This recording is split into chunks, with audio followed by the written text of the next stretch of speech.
భారత్ మాతాకి జైకి లింక్ ఏంటి? అసలు ఎందుకు హిందూయిజానికి, మతానికి, రాముడికి, దేశానికి, అసలు ఇండియా ఎలా ఉండాలి అనే దానికి లింక్ పెడుతున్నాం? This is the story of my grand father. ఆయన డీప్లీ రిలీజియస్ మ్యాన్.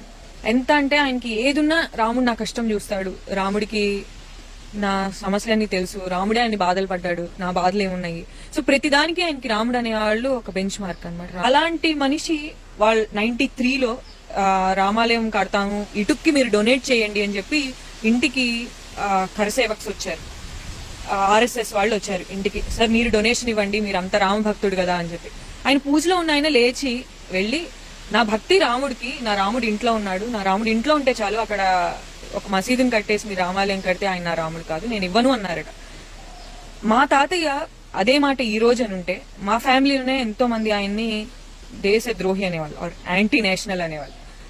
అసలు అంత ప్రొఫౌండ్ గా రిలీజియన్ ఫీల్ అయిన ఆయనకి దేశద్రోహికి లింక్ ఏంటి? దీన్ని వాడుకొని కొన్ని పొలిటికల్ పార్టీస్ ఒక న్యూ వర్షన్ ఆఫ్ ఇండియాని, ఒక న్యూ వర్షన్ ఆఫ్ హిందూయిజం ని డిఫైన్ చేయడానికి ట్రై చేస్తున్నాం.